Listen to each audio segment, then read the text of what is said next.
guys, welcome back to A Little Less Lisa. If you're new here, my name is Lisa, and I am currently on a health, wellness, fitness, weight loss maintenance journey.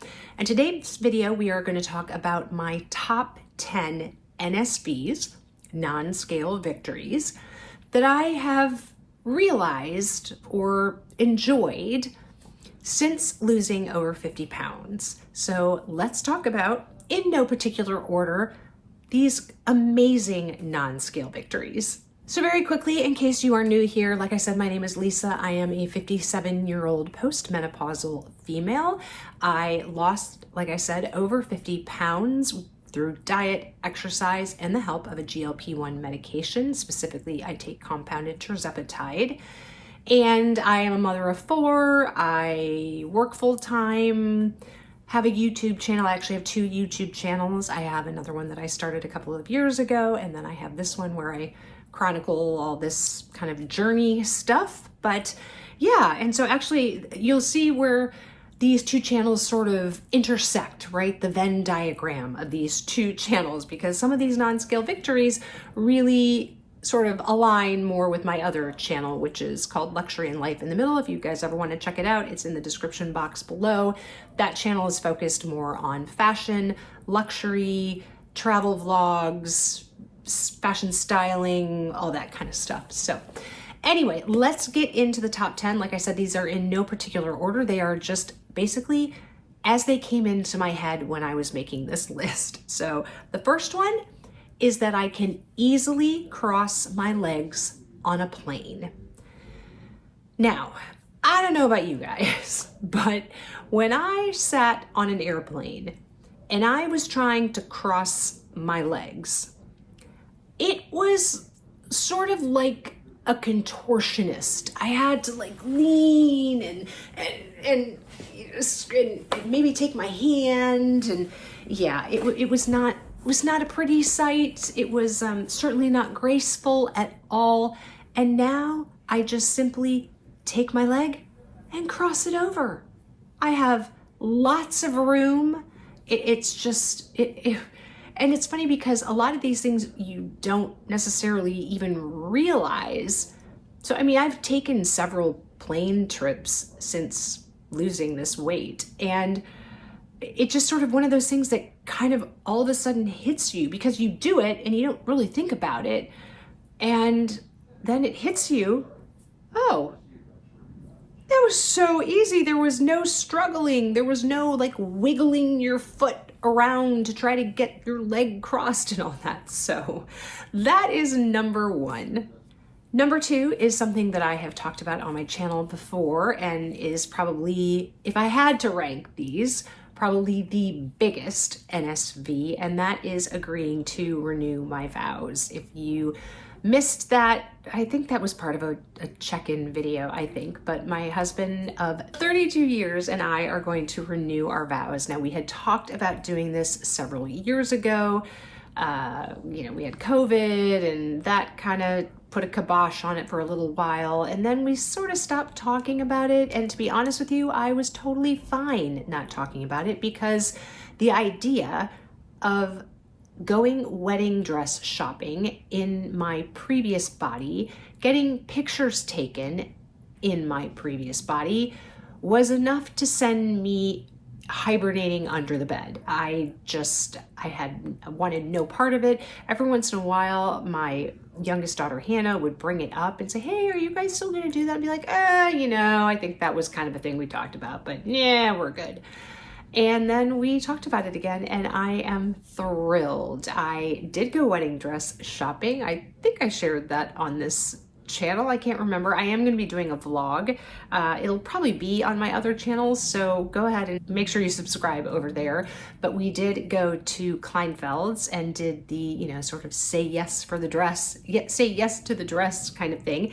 And Randy was there. He's not even on the show anymore. They don't even make the show anymore. Anyway, I totally digress. But my point is, I am super excited to renew our vows, and trying on wedding dresses in the body that I have now, it was unbelievable. I mean, it just, you see, especially if you've watched that show, you see the girls trying on the dresses, and, some of the people trying on dresses, they have the big clips to, keep them on them because the dress is too big. And then you have some where they have like clips on each side with sort of bungee cords because they can't close the dress like it's supposed to close, but at least then you get the idea of what the dress looks like because the bungee cords are holding it.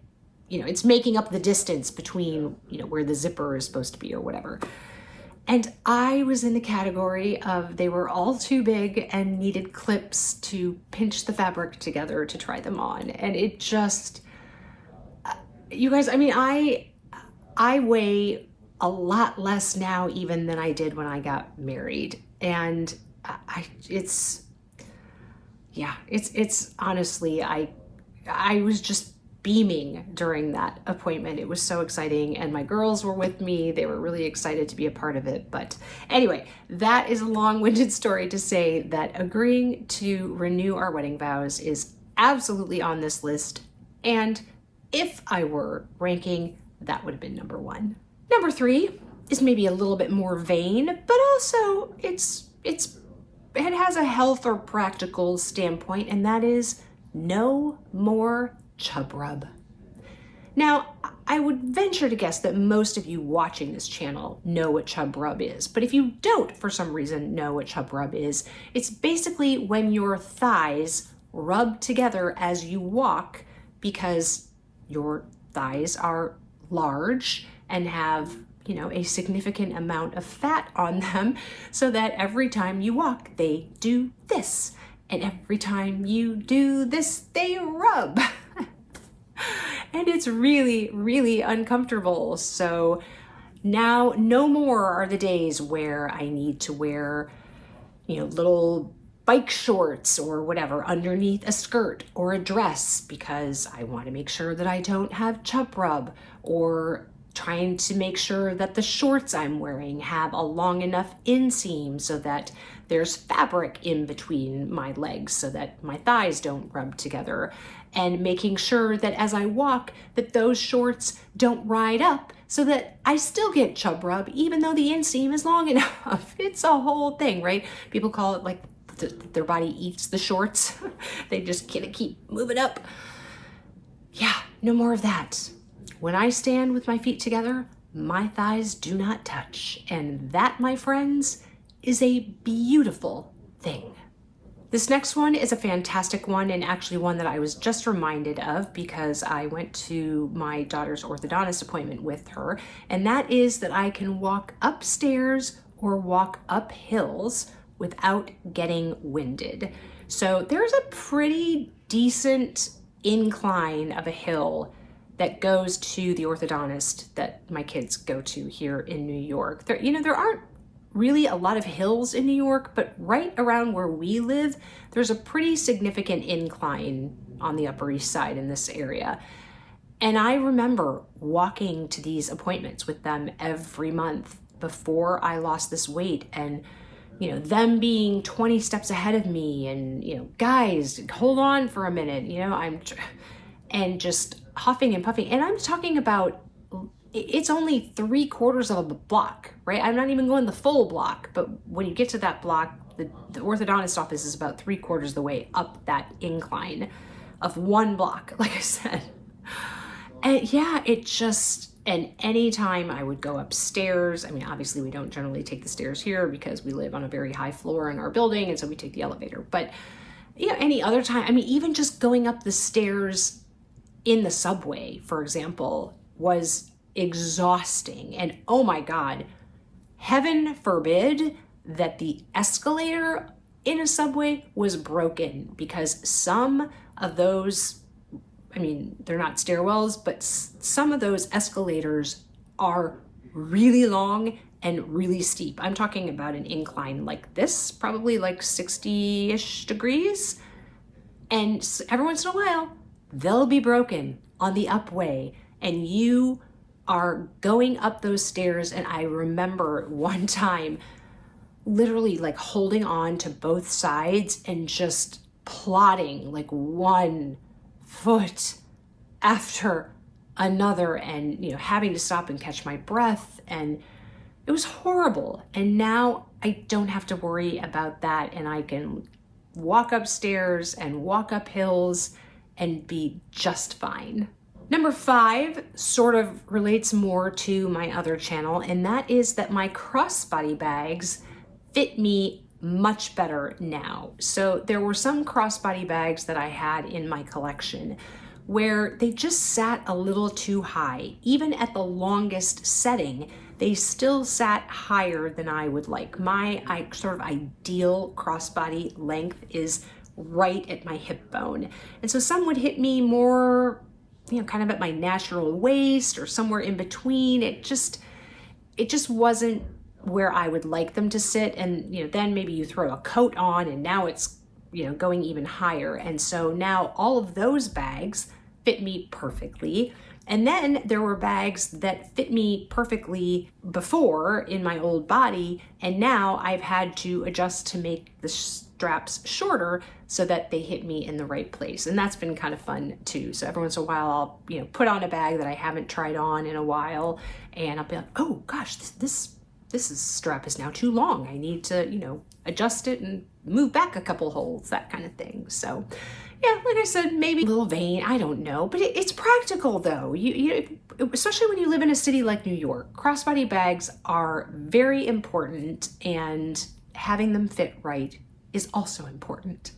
Number 6 is one that I think many of you, if you are on this medication, can identify with even now, maybe even if you're still in your weight loss phase and, you're not into maintenance. This has nothing to do with maintenance. And that is the no food noise, the lack of obsession about food, and really important, no more Mondays. Now, I did a video on all of the no more kind of things that I have experienced after losing weight. I'll have that linked in the cards up above and in the description box below. And that's a huge one. I mean, I think that all of you pretty much can relate. If you have been struggling with weight all of your life, the whole, I'm going to start my diet on Monday. And then you start your diet on Monday and you either fail by Monday night or maybe Tuesday or Wednesday, and then you eat a whole bunch of crap and you start on the next Monday. I cannot begin to tell you how many Mondays I have started a diet on. I was very happy, actually. I did not start my GLP-1 journey on a Monday. I actually started it on a Friday. Fun fact. Actually, I think it was a Thursday, now that I think about it. Yeah, I think it was a Thursday. But just not having to do that anymore, right? Not having to think about, okay, I'm going to start on Monday and it's the weekend, so now I'm going to eat everything in sight because I'm not going to be able to eat this anymore. That, just like I said, that obsession about food and what's good and what's bad, and I'm going to eat a whole bunch of this now because I won't be able to eat it when I'm on a diet, and not obsessing over food, not hearing food, right? Not thinking about what am I going to eat later and what's in the pantry for a snack and all of those different things. It's just, that NSV is truly amazing.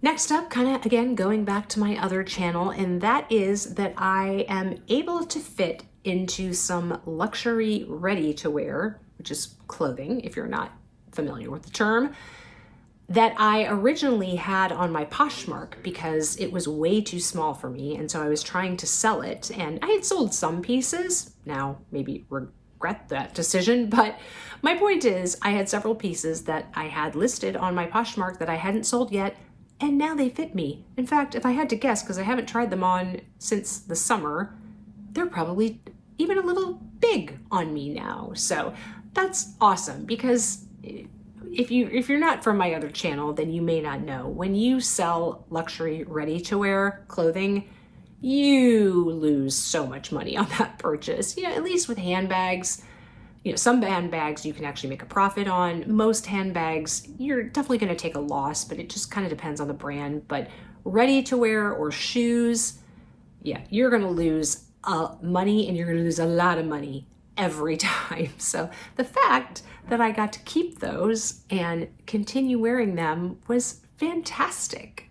And along those lines, my next one is that I can now shop for ready to wear, luxury ready to wear.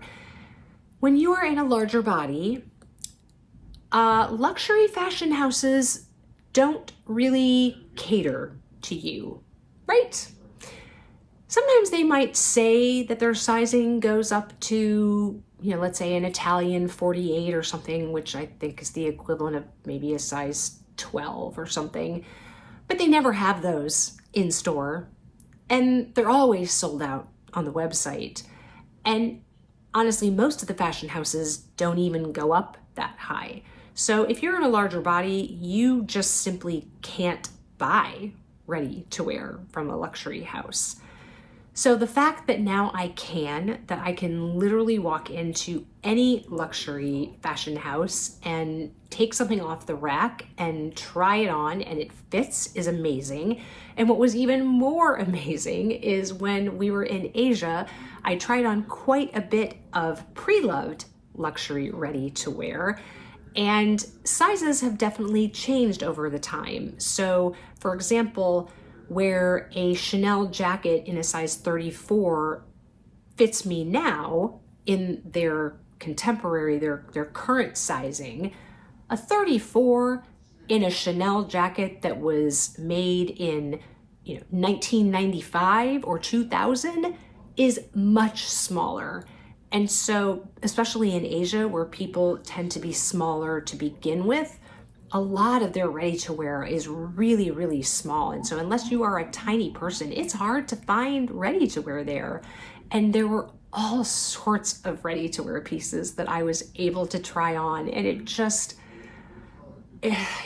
made me feel so good that I could wear these pieces now. Number 9, and this is one that I just discovered the other day, is fitting comfortably in the back seat of a car, in the middle seat, and also wearing your seatbelt.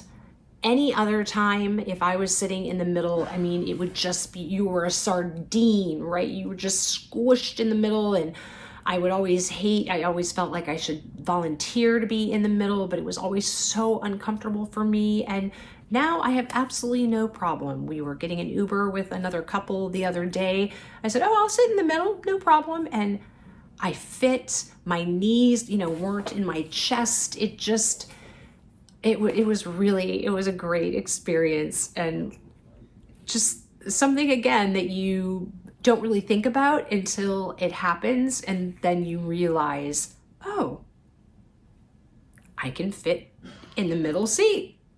And finally, my last NSV is also one that probably would be really towards the very top of the list, probably right behind the wedding renewal vows, and that is how I feel about my upper body and the way I have used strength training and worked really hard to build my muscles and sculpt my upper body so that I am really proud and I feel strong. I feel so strong when I look at my upper body and just, I see the muscle definition, and I've never had muscle definition in my life, literally in my life. Even as I've dieted and gotten down to, a healthy weight, even, I've never kind of taken that next step of putting forth the effort of strength training and actually sculpting the muscle, right? Because, you can work out all you want, but if you still have a whole bunch of fat covering those muscles, you're not going to see them. And then you can also lose a bunch of weight, so you lose the fat, but if you don't build the muscle that's underneath it, you still don't look that good. So I am so thrilled with my upper body and the way it looks. I'm going to miss my workouts after I have my skin removal surgery, but it is absolutely worth it because I know I will love my body even more after that. So yeah, the way I feel and the work I've put in and the accomplishment that I feel from the work that I've put in is an amazing NSV. So those are my top 10 NSVs, or non-scaled victories, after losing over 50 pounds. Please let me know in the comments below, what NSVs have you experienced? Like I said, you can be in the beginning of your journey, middle, end, maintenance, whatever. And we all start experiencing NSVs, and they're really important, honestly, even while you're on the weight loss journey, because there will be times, there will be weeks where you don't lose any weight, but maybe your belt that you've been wearing now is too big and you have to punch a new hole in it, right? That's a huge NSV. So like I said, let me know in the comments below, what NSVs have you experienced? If you enjoyed the video, please give it a thumbs up. It does help the YouTube algorithm. And if you've watched a few of my videos and haven't subscribed, I would love to see you back here. Click the subscribe button down below and the notification bell. That way you'll know every time I upload a video. If you want to keep on watching, there'll be another video in the corner here for you to watch. And remember, kindness and hate spread the same. The choice is yours. I'll see you in the next video, guys. Take care. Bye-bye.